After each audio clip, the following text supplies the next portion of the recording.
Alright, you guys, what is up? It's your man Zemo, and this is 1'NDONE. And today, had a couple of days off, haven't made any videos. So today, y'all already know what I'm finna do, man. Gotta check out that crazy 60-point triple-double by James Tiberius Harden himself, man. Crazy accomplishment. I just can't even wrap my head around it. This dude is just balling like crazy. Like, if this ain't the cherry on the top as far as the first half of the season goes for giving him the MVP, then I don't know what is, man. Like, what do you have to do to get the MVP nowadays? You know? So I think he was already ahead, but with this, like, it's one of them where were you when you heard type of deals. 60-point triple-double? A 60-point triple-double. And, like, the craziest part about it is, like, I'm not even surprised, like, it happened, honestly, because he had like a 56-point triple-double, I think against the Knicks, or like a 53-point triple-double. Like, him and Russell keep having these crazy triple-doubles, but 60-point triple-dub, man, dog, that's balling right there. That's like 80 points.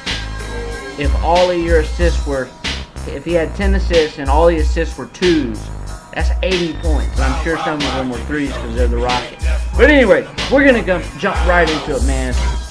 Yes, sir. This is the triple-double James Tiberius Harden show. On 1'NDONE.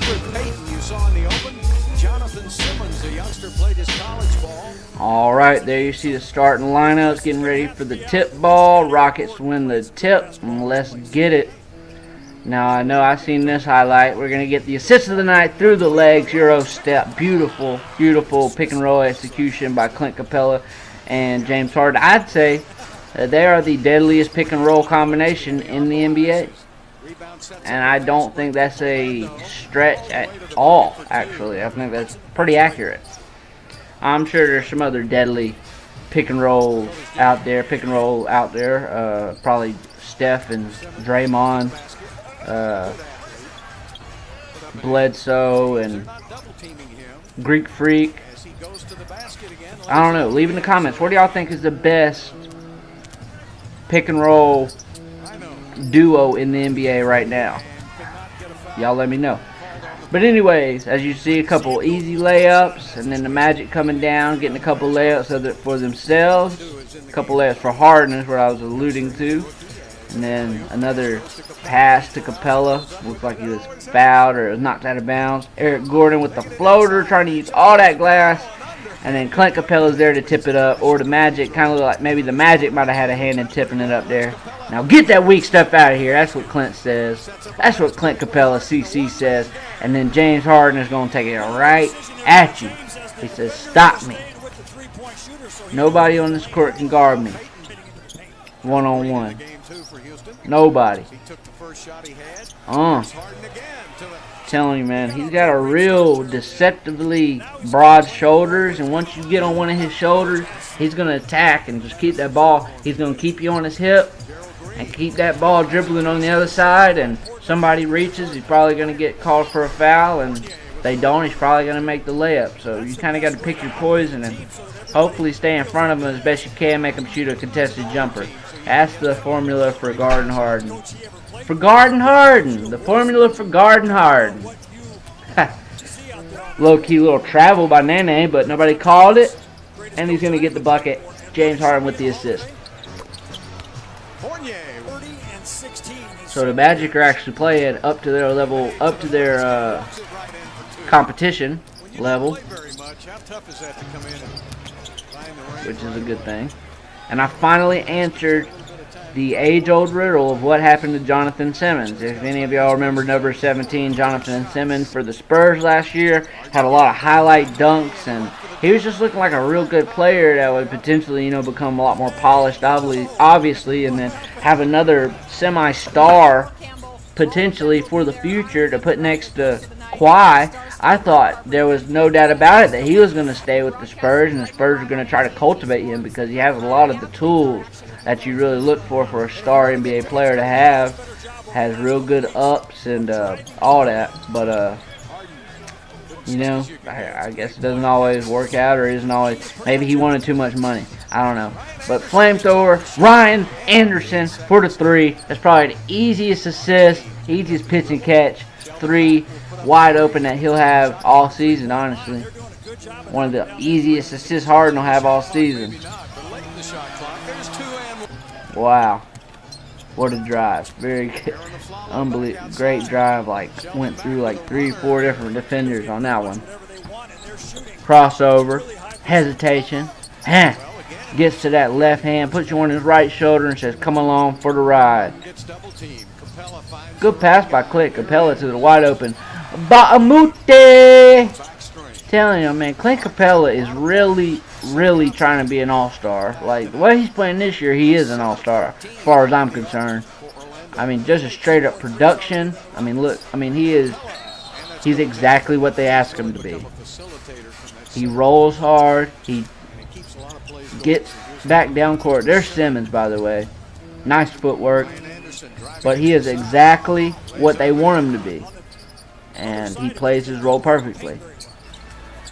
Now James is just playing bully ball right there with about 3 to 4 defenders. Then using his body. Nice little hop step into the post there. I like that. Harden for Green for the alley-oop. You don't have to be very accurate when you're throwing alley-oops to Gerald Green because his vertical is so crazy. And then it looks like James got a 3-point play the old school way right there. 3-point play the Harden way. That's pretty clever, man, when announcers say that. 3-point play the Harden way. I like that. I like that. And then Harden finally getting it going from outside. Nails a 3 in Elfrid Payton's stupid hair face. Sideshow bob hair. He's actually a decent point guard, man. I like Elfrid Payton. Hair's crazy though. I don't see how you play with that on your head. Like, that has to be heavy. No, this is just a crazy play. You can tell everything's going right for James Harden with that one. He just throws the ball out in front of him, lets it bounce, catches up to it calmly, and lays it in with the right hand. But the Magic are not going to die. Like that was Fournier for 3. Good pass. Nene making the extra pass. I like it. Oh, I take that back. That's probably the easiest 3 of the entire game for Ryan Anderson. They've got issues, and now they've got a big issue. Ryan Anderson is really like an elite 3-point shooter. I don't know why people don't talk about him. I mean, he's in the same class as Kyle Korver, Curry, Thompson. Obviously not off the dribble. I'm not saying he's as good as Curry or Thompson. But when you are talking about straight up shooting percentages, I think only 3 people for the past 3 seasons has had 40% plus for all 3 years. And it's 2 players is Curry and Thompson, and the third is Ryan Anderson. So he is a very, very elite, high percentage 3-point shooter. High volume 3-point shooter as well. And you want to talk about assists? Wow, that's a beautiful assist. Putting the English on it. And then goes through the wickets about 5, 6, 7, 8 times. Rises up and nails it right in his face. That's when you saw that 3 and you know it's really going to be a special night for Harden. He had a lot of free throws this game, but people, I just want to address something real quick. I hate the argument people always say, oh, well, he shot this many free throws, blah, blah, blah, blah, blah. Like somehow that takes away from the fact he scored 60. Like, as he nails another 3. Like, how does the fact that he got to the line take away from the fact that he scored so many points? Like, will somebody please explain that to me? Good assist from the double team right there. Like, getting to the line is a skill. Let's be clear about that. And then on top of that, you have to make the free throws. It's called free throw, but it's not free points. It's free attempts at points. And this is probably the shot of the night right here. Crazy. Double pirouetting. One keeping his pivot foot and just nails it from 3. That's crazy. Mo Buckets. Did he get fouled on that? They called the foul, I guess. I didn't see a foul. James with the righty. Keeping him on his hip like he does so very well. The layup by Fournier, I believe. Oh, okay. If they're going to give him that, why not take it? But yeah, man, that's a skill to be able to get to the free throw line and not only get there, but make the shots. I mean, that's a skill. Oh, and this is just sauce right here. Fournier, oh my goodness. That is cold-blooded with 48. Oh, calmly. Woo, and he got fouled. Oh my goodness. Whoa. That's the icing. That's the nail in the coffin right there. Magic wanted to stick around for all 48 minutes, but eventually James really iced it at the ending. Potentially one of the best I'd say one of the best closers in the league. Look at that. 60 points. 11 assists, and he had 10 rebounds. The first ever 60-point triple-double in the NBA's history. Great night, historical night. Awesome. I'll see y'all cats later, man. Alright, you guys, so there you have it. That is the historic 60-point triple-double performance by James Harden. I'm going to go out on a little limb here and say this won't happen again for probably another, 2 months. Now, at the rate that the NBA is going with the just unbelievable players like him and Westbrook that are able to score and dish out assists, I see this standing for a while. But honestly, I could see this being broken with a 62-pointer triple-double or something like that. Within the next 10 years, honestly. That's how much skill there is in the NBA nowadays. But, absolutely unbelievable performance. Just to put it in perspective, okay, he had 11 assists, okay? So assume that every one of them assists, even though we obviously saw that some were 3-pointers, maybe even half of them were 3-pointers. But just for the sake of this argument, real quick, we're going to say, okay, he scored 60 points, right? And then on top of that, he had 11 assists. So that's 22 additional points if every single shot was a 2-pointer. Just for the sake of argument. So he, in essence, was responsible for 82 points of his team's points. He was responsible for 82 of his team's points. Some way, shape, or form. He obviously was responsible for his 60 and then the assists. Y'all understand what I'm saying? 82 points overall. That's a dominant performance. That is an absolute dominant performance. I don't know what he shot from the floor, but I know he got fouled a lot. He was taking a lot of free throws. I know there was a lot of free throws that he took, but you can't take nothing away from this, man. I can't take nothing away from this. It's absolutely historical. It's unbelievable.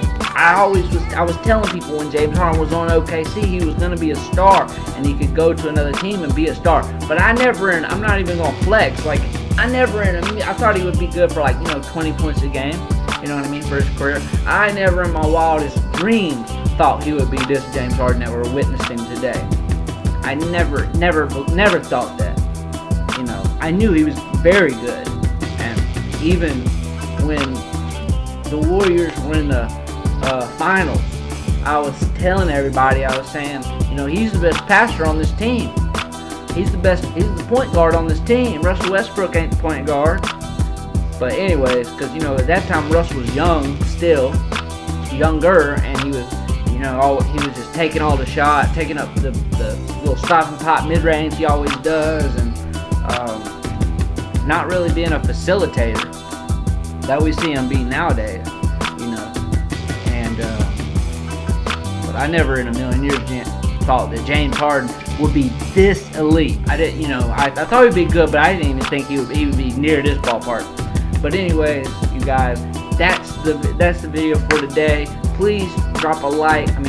Hit the like button if you like this video. If you didn't, hit the dislike. But either way, let me know what you think. Drop a comment in the comment section. Hit the subscribe button and hit the little bell next to the subscribe button. Today you will learn. Today I learned if you hit that bell, every time I make a video, you get automatically notified straight to your phone, computer, tablet, whatever you're watching this on. So, do that because it's good for your health. And my name's Zemo. And until next time, I will say peace to y'all. It's been real. Till next time.